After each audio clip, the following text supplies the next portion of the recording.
My sister and I graduated from college together, but my parents only paid for my sister's tuition. She deserved it, but you didn't. My parents came to our graduation, but their faces turned pale when.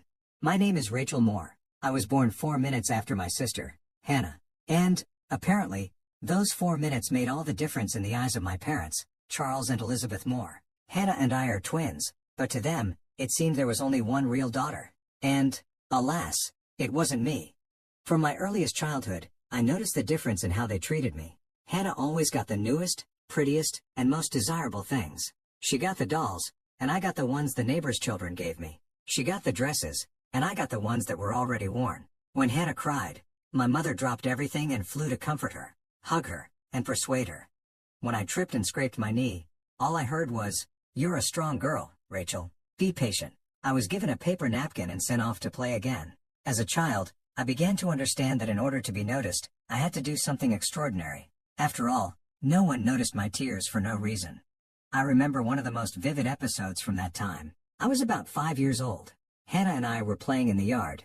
She wanted to climb up some tall metal structure on the playground, but she got scared and started crying. I was scared myself, but I climbed up and jumped off anyway to show her that it was okay. I hoped that my parents would praise my courage, but Dad ran up to us, first hugged Hannah, and told her that she was a brave girl, although he didn't even try to climb up. And he glanced at me and just quietly muttered, "Be careful, Rachel. You know you can hurt yourself." And that was it. No pride in me. No approval. Perhaps this became the model of our relationship for many years to come.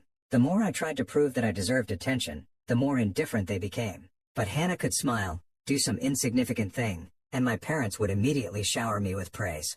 I carefully hid my jealousy. It is difficult for a child to understand why he gets less love. I cried at night, hugging the shabby teddy bear that my grandmother gave me. My grandmother was the only one who always looked at me with warmth. She lived in another city, so we rarely saw each other.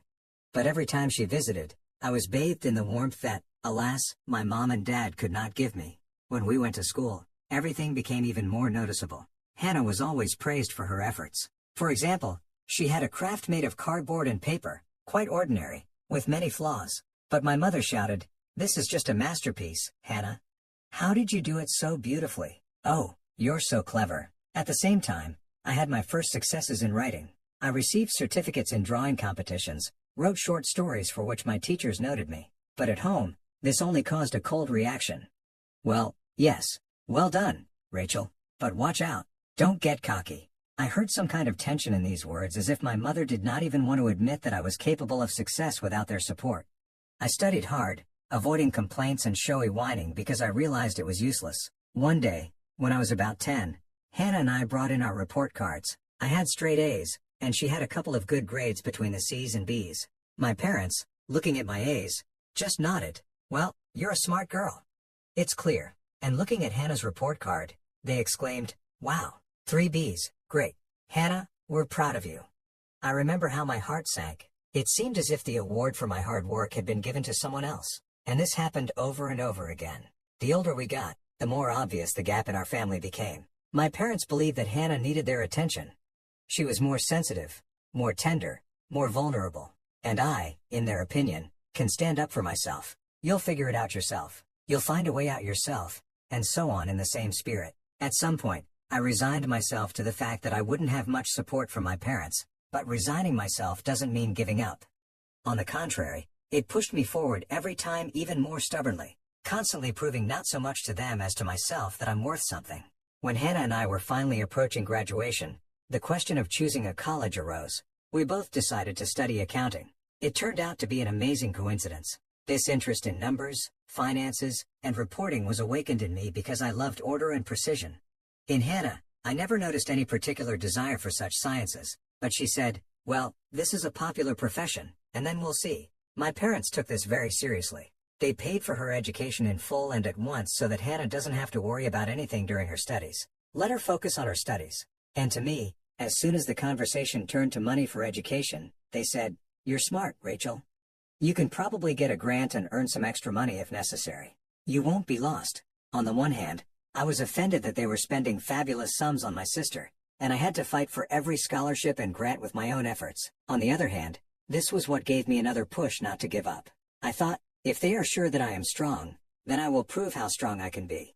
and I began to draw up documents for grants, apply for all kinds of scholarships, look for vacancies for students in order to cover at least part of the expenses myself. We both went to the same college, although we lived there in completely different ways. Hannah lived in a spacious room on campus. Her parents regularly sent her money for everything, from textbooks to clothes and entertainment. She hung out with classmates, went to parties, led a cheerful and carefree life.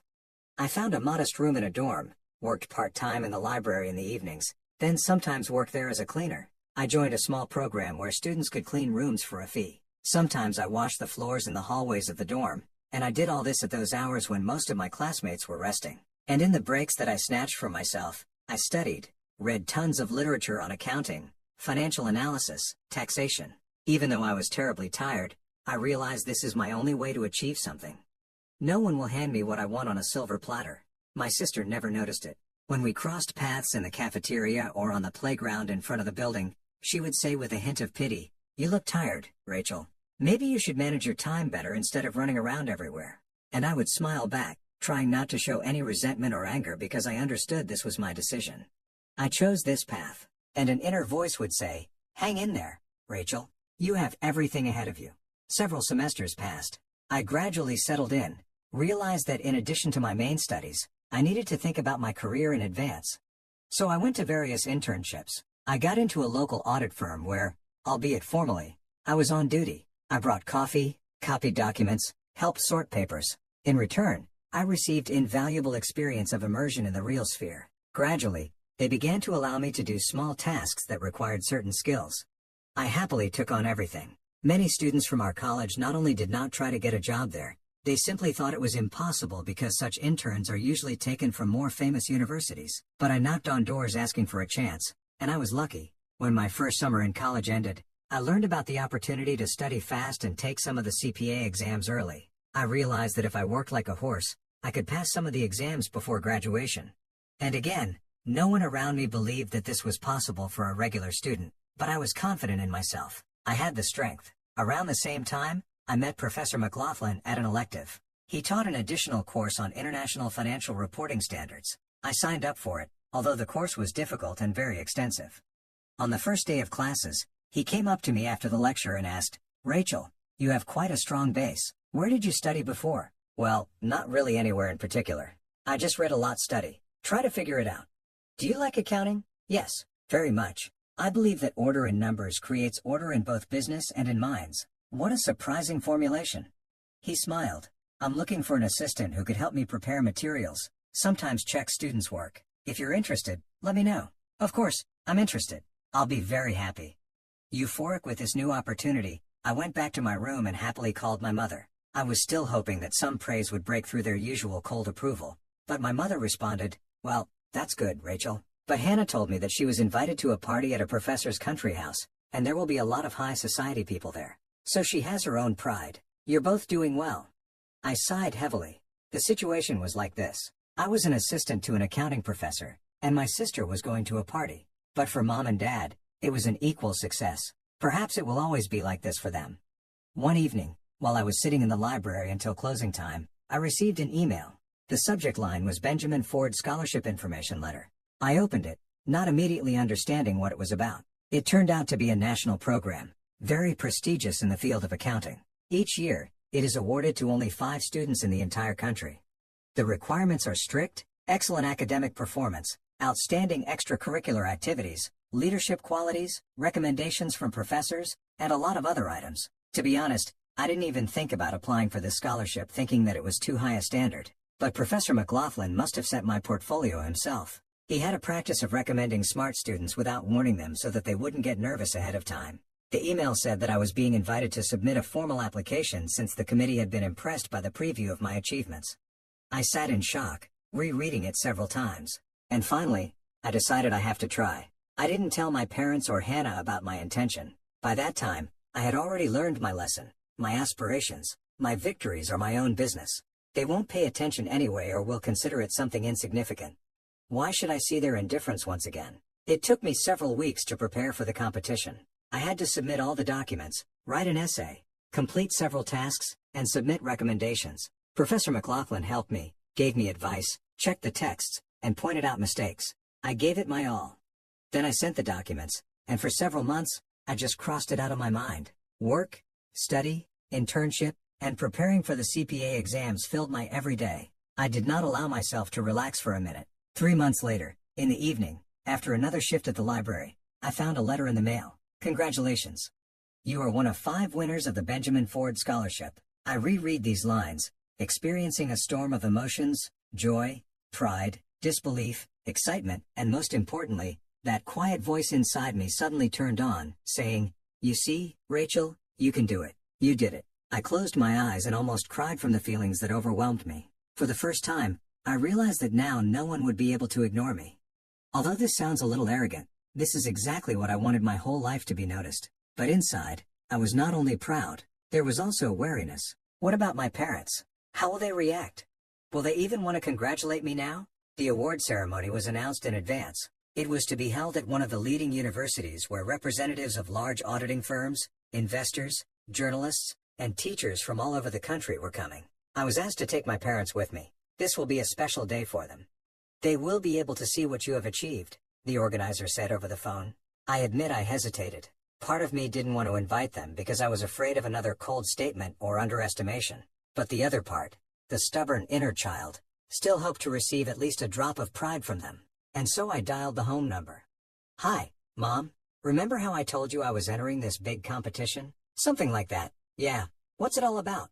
Anyway, I won one of the most prestigious national scholarships in accounting. I'm invited to the award ceremony, and they're asking me to bring my parents. Really? I heard Mom raise her voice and call out to Dad, "Charles, come here." Rachel's saying something about an award. I picked up the phone again. "When's the ceremony?" "In 2 weeks, Friday. In the morning." "It's in a different city, but I'll check with you to see what's most convenient for you. They want to see you there." "Okay, we'll try to make it." Mom spoke in a tone as if she wasn't sure whether it was really worth the time. I hung up the phone feeling empty. Okay, I told myself, even if they come, let them see it with their own eyes. Maybe then something will change, but I no longer had the same childish hope. I had become more hardened by this point. The day of the award ceremony arrived. I arrived at the university early, put on my only more or less formal dress, modest, classic cut, black, with discreet accessories. The guys, the other laureates, were bustling around. We were all a little nervous. We were led into the hall where the ceremony was to take place, explained that each name would be announced. Director of the university would count the short achievements and present the award. We all took our places in the front rows. The hall filled with guests, and I noticed that Hannah was sitting next to her parents. My sister was wearing an expensive dress with a chic handbag on her lap. Mom and Dad looked a little confused, as if they themselves did not understand what they were doing in such a hall. I tried not to meet their eyes so as not to be distracted. I was ready for the most important moment in my life. Finally, the ceremony began. The host announced one laureate after another. Vivid biographies were heard. Someone created a program for optimizing tax accounting. Someone distinguished himself with student projects at the international level. I applauded everyone, trying to contain my excitement. And then it was my turn. The rector stood up and said, "The next student, ladies and gentlemen, is an example of resilience, discipline, and independence. Without financial support from her family, she went from being a cleaner and a librarian to being one of the best in her class. Her teachers call her a person of iron will and determination. Meet Rachel Moore." The audience burst into applause, and I heard several people stand up. I stood up from my seat, feeling a wave of heat spreading through my body. I was walking toward the stage, and at that moment, I turned to the audience and saw my parents' faces. Mom was sitting with a cold expression, and I didn't see the usual pride in her eyes. Dad seemed surprised, as if he hadn't expected everything to be so serious. Hannah looked at me with bewilderment, mixed as it seemed to me, with some envy. And then I realized they really were seeing me as if for the first time. I went up on stage, the rector shook my hand, presented me with an award, and briefly congratulated me. Then we took a photo, and I returned to my seat to the general lively jubilation. I felt as if fate had finally repaid me for all those years when I was ignored. After the ceremony, not only Professor McLaughlin, but also other professors and representatives of large companies approached me. They congratulated me, handed me business cards, asked if I was interested in an internship at their companies. I smiled and quietly rejoiced. Here it is, the reward for hard work. And suddenly I saw the rector, who also came up to me and whispered in my ear, "You have proven that family is not always the one who helps. Sometimes family is yourself. Don't forget that now all doors are open for you." I nodded, thanked him, and then I noticed my parents and Hannah walking towards me. I saw them, sighed, and mentally prepared myself for another cold conversation. "Rachel," Mom said, trying to smile. "Congratulations. You're great, I guess. But why didn't you tell me it was that serious? Have you ever listened?" I answered simply. I thought there was little aggression in my words, more weariness and release from years of expectation. Mom frowned, and Dad started to say something. "We always believed that you were capable of so many things, but we didn't know that you needed help. We thought you could handle it yourself." "You never asked if I needed help," I said. "It suited you to think that Rachel can do anything. But, sometimes I wanted someone to support me too." "Well," Mom looked at Hannah, confused. She stood silently looking for me to my parents. Then Hannah tried to interject. "Listen, Rachel. I didn't know you were applying for this scholarship. I thought your college was paid for too." "Really?" I looked into her eyes. "Have you ever wondered how I pay for my studies and rent? Has it ever occurred to you that you and I live different lives?" Hannah made a helpless gesture. "I guess I was too busy with my own life." "Exactly. And you were all fine with it. However, I don't want to sort things out now. I don't need your approval anymore." I turned my back to them. Usually in such scenes in books, the main character starts crying, but I was calmer than ever. So many emotions were boiling inside me, but they were not about my family. They were about me. It suddenly became clear to me. This is the moment when I finally stop trying to achieve their love, stop cherishing this childhood dream. Someday, they will see how good I am. That evening, the university held a small reception in honor of the awardees. Investors, teachers, students, and some parents came. Mine stayed too. I only crossed paths with them by chance at the refreshment table. One of the future employers, a representative of a large auditing firm, came up and said, "Miss Moore, we'd like to discuss a possible job offer. We're impressed with your accomplishments and references. Can you come to our table?" I saw my family at the other end of the room. Mom, Dad, and Hannah were standing there embarrassed, looking in my direction, but not daring to approach. And I went to the table with investors, and we began to talk animatedly about the future that I might be offered a starting position as a junior auditor in the New York office. That was my goal, to break into a big city, into a cool office, and engage in real audit practice. The next day, there was a scholarship dinner for the recipients, and my parents decided to attend. At dinner, my mother tried to start a conversation. "Rachel, we know we may not have been the most thoughtful parents, but we really do love you and Hannah equally. Maybe we just haven't had our priorities straight. It's not about love, Mom. It's about how I've always felt like I had to earn your praise, while Hannah always got it by default. I tried and I tried, but you didn't see it. It doesn't matter anymore. I'm no longer used to asking." Dad sighed and extended his hand as if he wanted to pat me on the shoulder. "Forgive us, daughter. We didn't notice that you were suffering so much. I don't want to quarrel now. Just accept that everything is different now. I'm not offended. I'm just making a choice in my own favor." Hannah sat a little to the side, fiddling with her napkin. Occasionally, she glanced up at me as if she couldn't believe that I was the same quiet Rachel who always got the short end of the stick. I saw confusion in her eyes and a hint of envy because now I was the center of attention in the room where she had always thought she belonged, and she clearly didn't like it. A week after the ceremony, I finally accepted the offer from the New York office. Another large firm was calling me to Chicago, another to Los Angeles. But I settled on New York. I was attracted by the pace of the big city and the opportunity to grow faster in a tough environment. I continued to slowly pack my things, preparing to move after the end of the semester. Since then, my relationship with my family has been reduced to almost nothing. Sometimes we call each other, but these are polite, short conversations like, "How are things at work?" "Great, I have a project here." "Okay, well, we are happy, and that's it." Mom and Dad tried to somehow establish communication, but to be honest, I no longer felt the need to prove anything to them. Hannah wrote me a couple of messages, though not to congratulate me or acknowledge my achievements, but to complain that her parents began to demand more independence from her because they look at me and see that a student can be independent. And I found this a little funny. It turns out that my example stirred up their usual world, and Hannah suddenly found it difficult to live up to their previous expectations.